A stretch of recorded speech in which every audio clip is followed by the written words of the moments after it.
Hi there, folks. My name's November24, and oh dear God. Okay, hi, folks. Welcome to the Three Grumpy Simmers. It's been an entertaining start to another episode. We really should seriously start renaming ourselves. The three technically. Well, actually, in this case, it was one technically challenging simmer as just two, and three just generally grumpy simmers.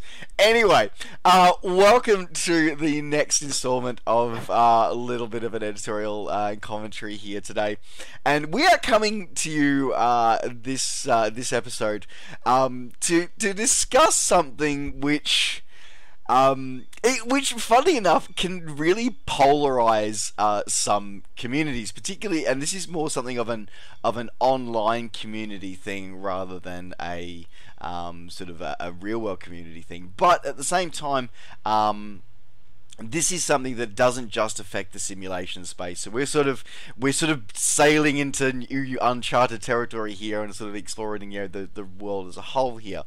And of course, the thing that I'm referring to here is I see it as a problem. I'll be honest, I see it as a problem here. Is this seeming a way that society and many people these days seem to be incapable of using the vast, boundless resource of the internet to look up information, which is sometimes very hard to find, but sometimes very readily available, and instead use the same energy that they would expend typing that question into, let's say, Google, to instead type it into, or more energy into, 5 different forum posts, and then wonder why some people get annoyed.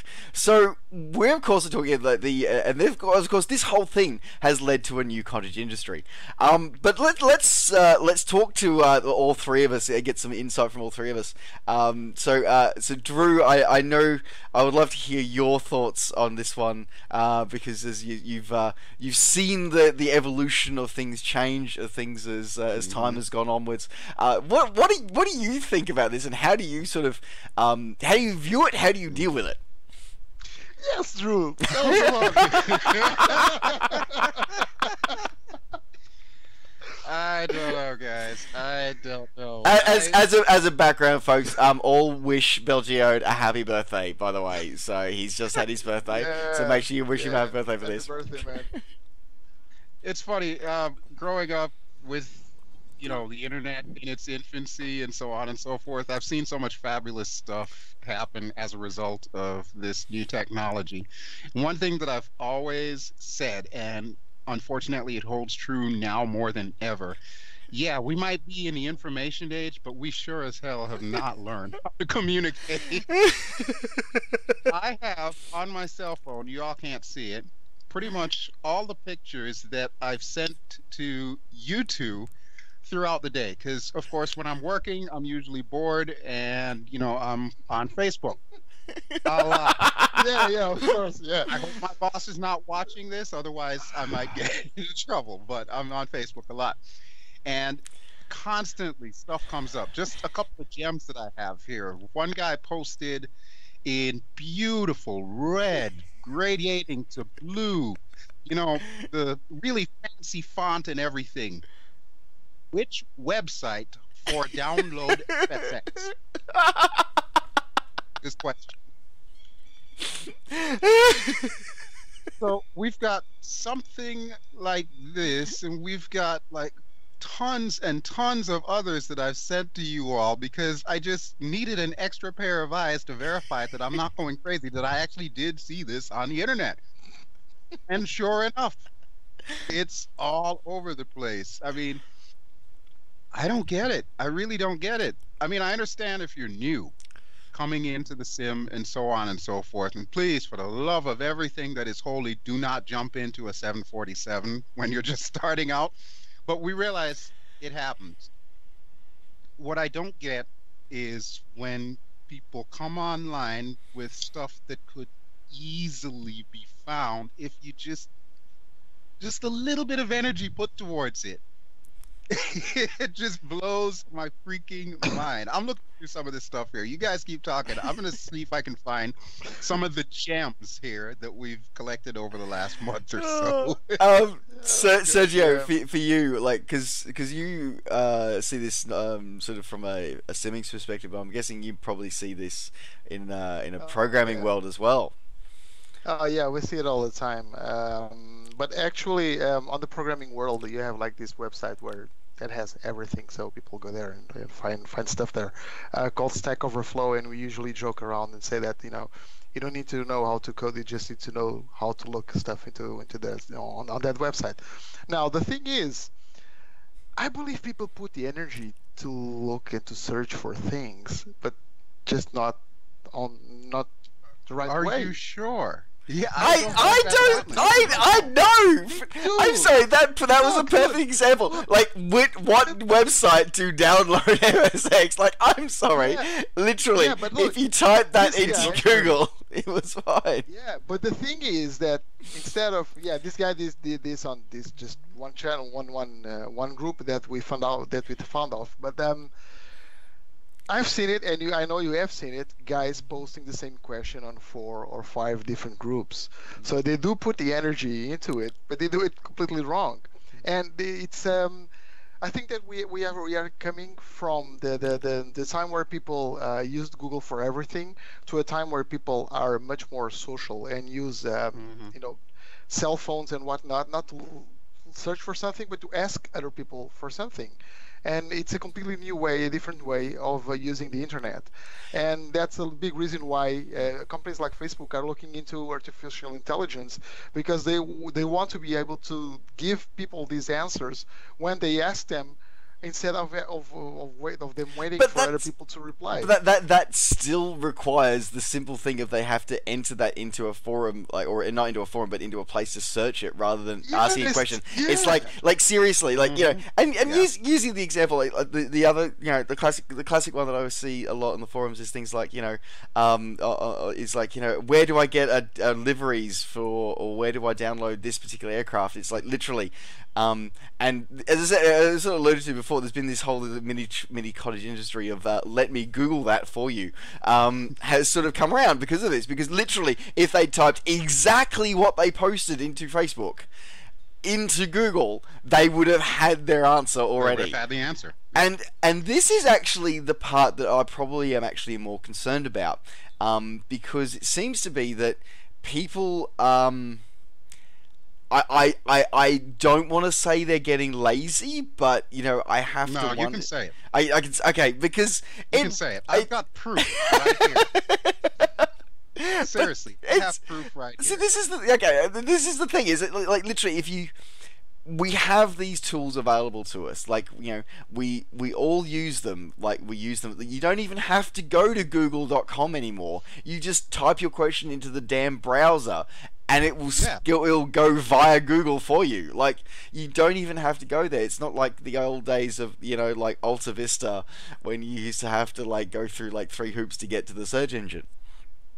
So I My big thing too, I'm okay with you being new and having a lot of questions. It's expected. That's part of the reason why I even do a YouTube channel in the first place. Yes. Is to help you answer those questions. All you have to do is just sit there and watch a video. You don't want to type it in YouTube? Type in Bel Geode. Watch my video. I could use the views. Hey. But what really gets my goat, and I'm talking curried goat, baby, is when people type, I only fly Boeing and Airbus. I don't like the propeller planes. But is there no guide in game about how to get GPS navigation and stuff like that? You just admitted to the entire internet you don't want to do it the way that real world pilots would. You want to start in the Boeing and in the Airbus, but you would also like us to give you an easy mode so that you can do that right now. What's wrong with this picture? And that's and that's the kind of thing, and I think that's probably what I want to make clear on as well, is that I 100% agree that if you're new and you want to learn, you're willing to learn, we still want you to ask questions. I know that is the sole reason, that's why my YouTube channel started. And I know, Sergio, for you, a big reason for you doing HeliSimmer and keeping HeliSimmer going is to actually, educate people about helicopters, in the real world, Yep. and in flight sims, and to help guide them through. I mean, I am learning to fly helicopters in a sim because of you. So because of you, We did it, Drew. because of the two of you, I am actually flying helicopters. So be thankful. But that's the thing, is that it's Yeah, well, I'm shutting down the site now. You're Goodbye, guys. See you. so we still want you. We still expect you, and we want you to ask questions. But we also want you to just do a little bit of groundwork first. Like my classic one has always been. Have you searched Google for it? Okay. So if somebody asks me a question, my thing, I want to know what you've done first, because I will help you to the ends of the earth to help you understand and grasp a concept and work you through a concept. But you need to have shown me that you want to learn. So if you can say to me, hey, I want to try to learn how to program a GPS approach for the default 737 in FSX. I've followed a YouTube tutorial. I've followed I've done the Google search on it. I've used this page and this document. I still can't quite get it. Can you help me? Come to me with that, and I will spend days with you to get it, to help you understand it. I will, because I can see you've already put in the hard effort. You've already gone through multiple resources and spent, and devoted some of your own time, to actually sort of try and teach yourself this, and you're still coming up short. And then I am more than happy to help you, because you've shown a willingness that a desire to learn. If you just, like Drew, as you said, just show me how to do Airbus, like easy way. It's like simple. My response would have been probably, did you do the tutorials that came with FSX? Because it's literally all That there. was my response. That was my response. Go through the tutorials one by one, the same way I did when I first started, And there was even a question asked just recently online that was just that. Somebody was asking, actually I think it was a female pilot, was asking basically a consensus of the community if we all go through the tutorials and whatnot. And I was like, yeah, why not? I mean, I want to at least understand what I'm doing. I don't want to hop into, an A380 and all of a sudden start pushing buttons. Hey, what does this do? That's a surefire way for what's disaster. that do? I remember that question. It was really interesting. Yeah, I remember it. One thing that I've noticed from the people that I usually ask those questions that Drew loves so much and so dearly, and people have all these seriously, it is entertainment. It is actually it's a great level of Let's put it out there. Okay, the sole reason why we are doing this episode is because Drew wants us to do this episode, because it's starting to boil inside his heart and inside his brain, and if we don't do this, the guy will explode. Okay. Yeah, we don't want that. We don't want that. That's bad. You're going to see a purple head doing this, So we don't want that to happen. Oh my God. So we're doing this episode now. But let me ask you something that you probably, I don't know if you noticed this, but there are a lot of guys doing a lot of those silly questions, and I've seen stuff like people asking about liveries. Where can I download liveries? But those weirder questions, such as where can I download FSX and whatnot, do you usually see those guys hanging around in the group after doing those questions? Yeah. No, they're usually gone shortly thereafter. Yeah. Okay. I think that most of the guys that do these questions are completely new, have no idea what a sim is, and they want to play this cool game that they saw with these cool graphics, and they just realize, okay, this is not for me, and go away and go play Battlefield or Call of Duty or whatnot.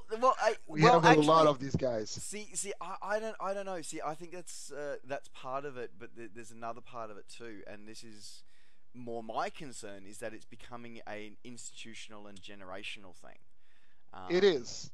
And that is actually what concerns me more, because I get really concerned for newer, younger, not just for Mm. our older With generations getting various lazy, exceptions.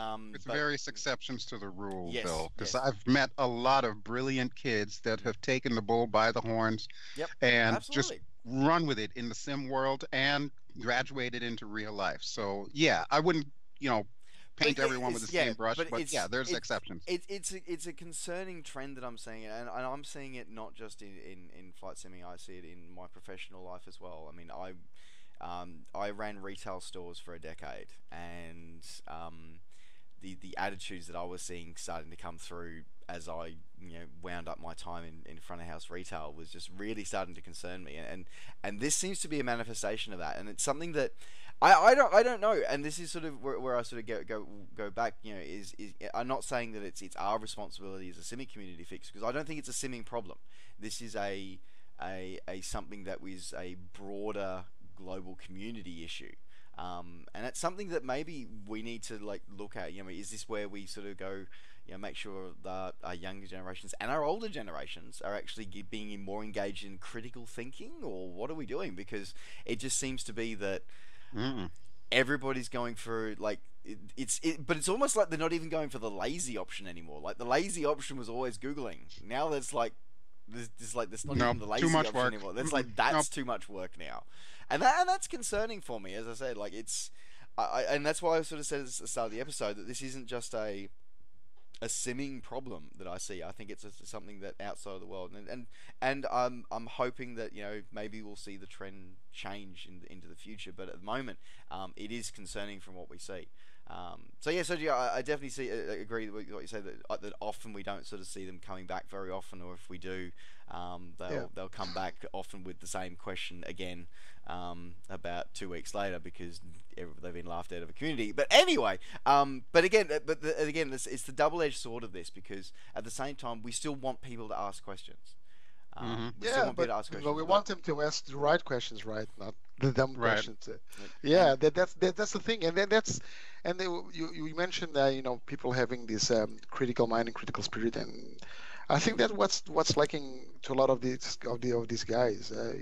They need to know what kind of questions they should do online to a community, and when to do some research first. There are stuff that I'm going to ask on the group, and you've seen me asking stuff on the several groups I'm part of, but I do it when I reach these dead ends, and for some reason, all the stuff that I've read online just don't make it for me, don't cut mm, it for Hmm. me. And right there, I'll ask people about my issues, and I ask for help. And then a lot of guys they are what they are waiting for someone to just point them the right direction. And mm, I think I don't think this is going to be better in the future. You know why? Because of what I said before, artificial intelligence. Companies are investing on these systems so that people can ask these questions and have these answers. And I think this trend is going to be to uh, see it this way. What these guys are using right now is using intelligence, not artificial intelligence, but they are trying to use intelligence of others, of people like you and me, and they are hoping that Shared by asking, intelligence. yeah, they mm, are they are hoping that by asking that question, someone will just point them to the right direction instead of them having to go through the first page of Google, in which probably what they're looking for is the first or the second hit, but they, mm, they don't want to read all that. They want someone to just pinpoint the stuff that they really need to know, like how can I auto land with my GPS in a 747. So I really think that this is going to be worse in the near future. Yeah, the does that lack of critical thinking, I mm, think, Yeah, is the important takeaway from that. mm, Everybody is taught to use the tools that are around them. Hell, these kids are born now with these tools around them. mm, Any one of us sitting here can probably remember what our first computer looked like. It really didn't do a whole hell of a lot. These kids have this from like the day they're born practically. yep. So they're taught the technology, they're not taught how to use this as often. Mm. Yeah, And That's where the problem comes in. and that's and there, that's the scary and part, because yeah, it's sort of just like it's sort of like it's yeah, like we use our technology because we've had to do the hard yards. We've had to go to libraries and go through our encyclopedias and look up stuff, and then so we maybe use it, a bit more critically. But yeah, as I said, it's when you've got when you've got like yep, 5-year-olds with more with more computing power in the palm of their hand than took man to the moon 7 times in total. Hmm. Like that's a scary concept. It really is. yep, yeah. But the thing is, they're not being taught correctly, and they are not using technology in the correct in a correct way. And let me give you an example that I've learned just a few days ago. I don't know if you guys noticed, but my wife is a teacher. She teaches from the first to the fourth grade, Oh wow, and cool. yeah, and all the kids know how to use their iPads and their phones, and she realized something. They have no idea on how to use a keyboard. They have no idea how to change the line when they are writing on a word processor. They have no idea how to turn on and off caps lock, how to Hmm. do upper or lower case. They have no idea on how to use a computer. And when Because they the grab autocorrect does it all for them. Hmm. Wow. Yep. no, yeah, they use their phones and they write on the phones, and they have no idea how to use a keyboard. I'm talking about a physical Yeah. keyboard, man. In a computer keyboard, Yeah, they don't know how to use a computer, so they know how to use these tools, and these tools that they are giving to them are probably Facebook, and they go and ask on Facebook, and probably no one told us. You have this thing called a search engine in which you can ask questions, and hmm, there's a list with stuff that you can go through and read what's there.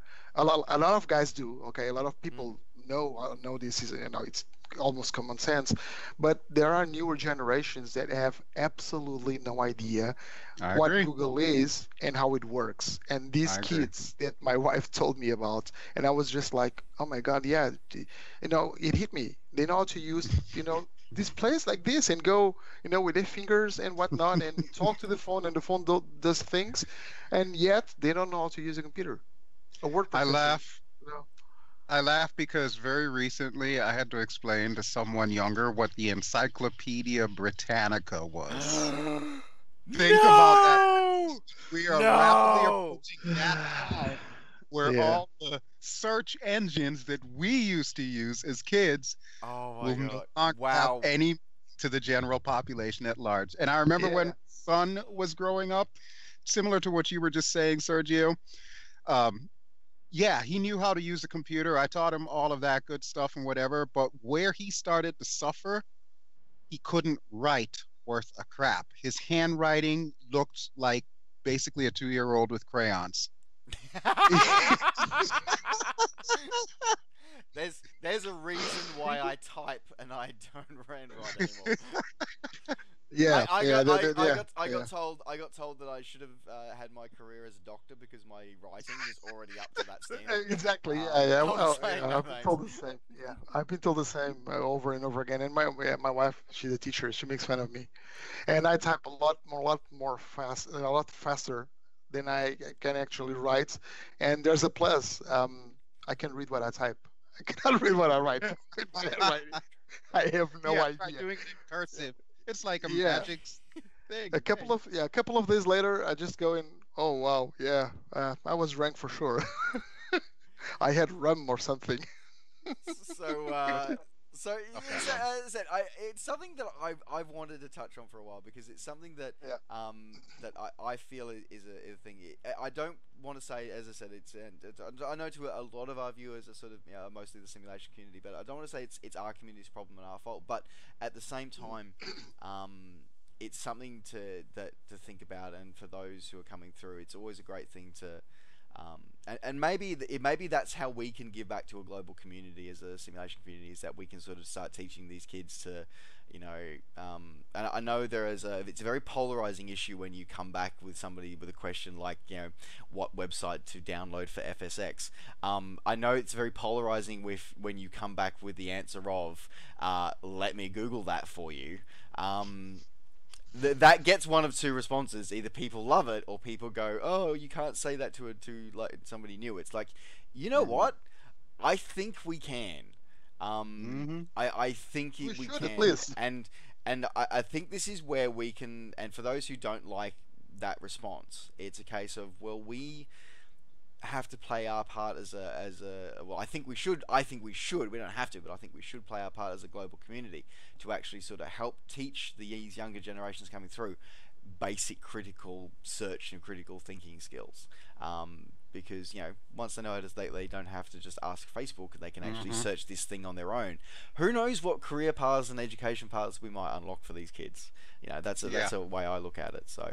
Like I know Exactly. I know for me, there is no way I would ever have gone into video editing. I would never have figured out how to make the video we're currently making with the multitude of technologies that it uses without Google, Bing, and YouTube. There is no way I would have been able to do it without those resources.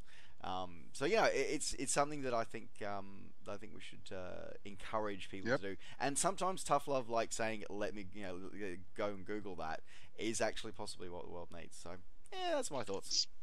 But see, I can't do that. I mean, as funny as that answer is, it encapsulates everything. I can't do that. And I'll give you an example. The same guy whose example I read before, talking about he wants an easy flight sim. My answer to him, which I also screenshotted, it's a flight simulation. It's simulating flight, a process that could take in real life several weeks or even months.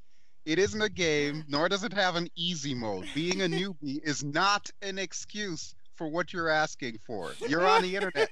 Google, YouTube, the many sites and wikis out there that can teach you how to do things if you're willing to invest the time.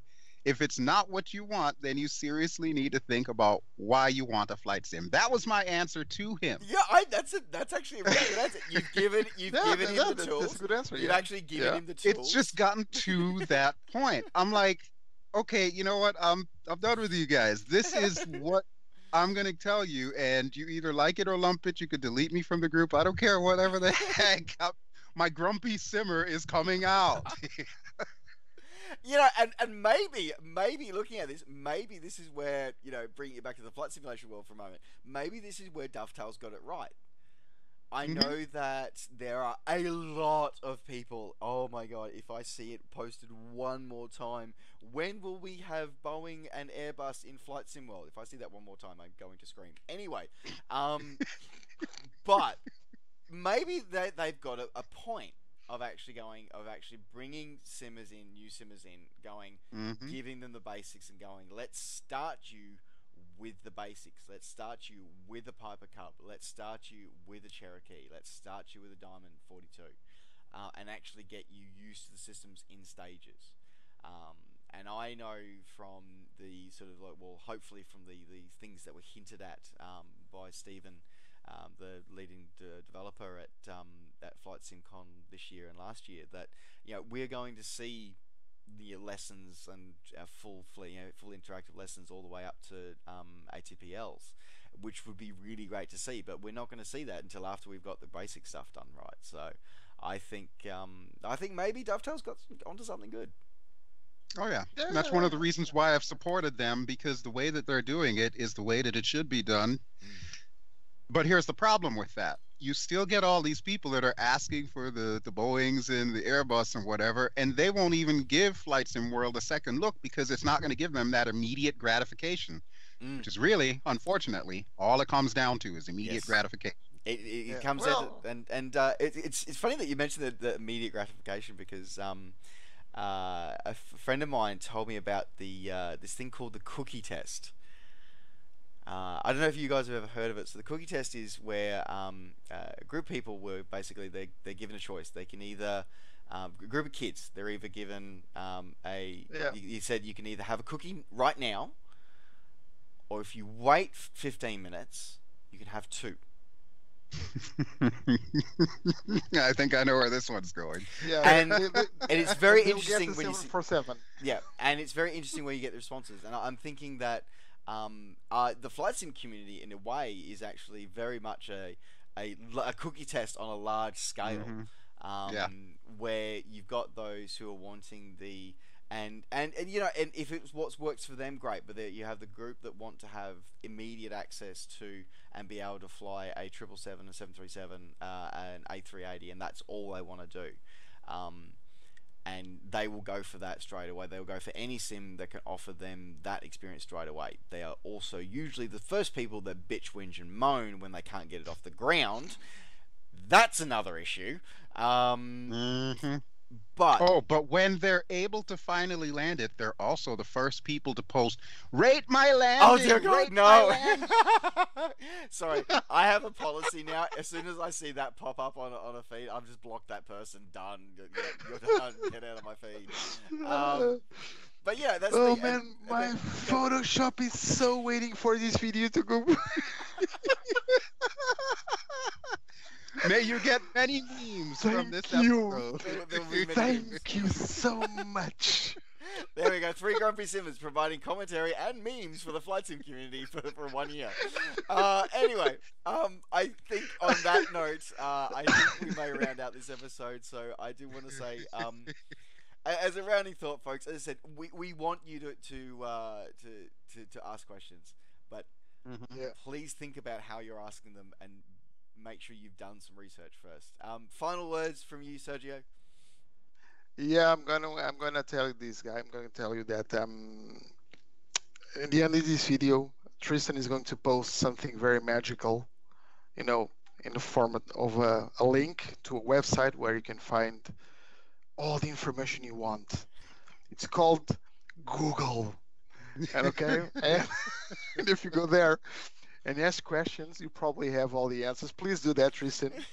Okay, I'll also put this is going to be right now. That's going to be hang on, that will be right the video. That's going to be in the box there. I'll also put a link for those who are slightly more cynical, like the 3 of us. I'll also put a link to let me Google that for you. So you can actually then say this instead of actually saying to someone, you can actually give them their exact search as a direct link for them.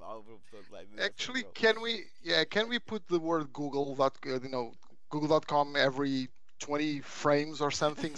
You want subliminal? Yeah, please. Yes, subliminal Google messaging. No, I need to get paid for that. Well, really last words, guys. Google it, please. Really, so that that Bel Geode doesn't explode and the head doesn't stay alone up in the air. Just do some googling before asking all those questions. Thank you. And even search the Facebook group you're about to post in. Yeah, that's right. Yeah, you have that tool as well.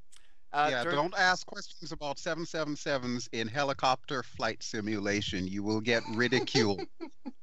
That man is going to be the chief of them. Or actually, maybe he's to this side. I don't know where Tristan's going to put him ultimately, but Sérgio.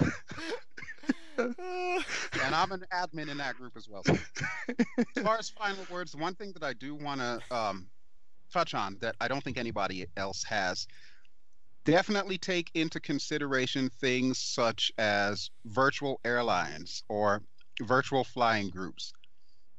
Posting a question in Facebook in 15 different Facebooks with the exact same question, it might net you some answers, but it's going to net you a lot more crap than anything else.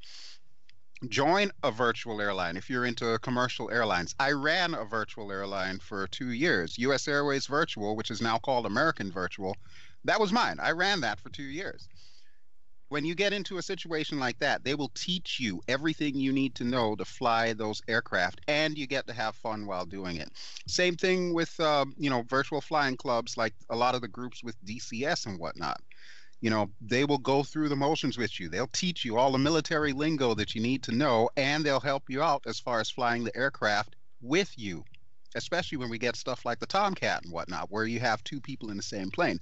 So make use of those avenues instead of taking it to Facebook and doing the easy way out. Hey, can you tell me where to download FSX?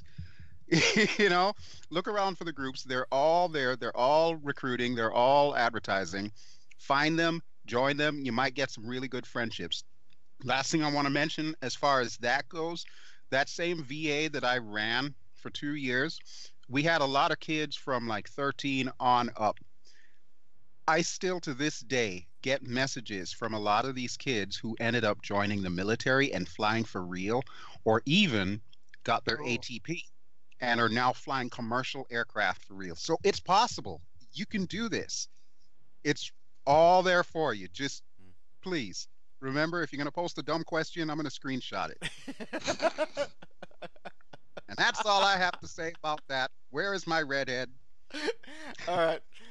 So thank you very much for joining us. As Drew tops up his drink there for us.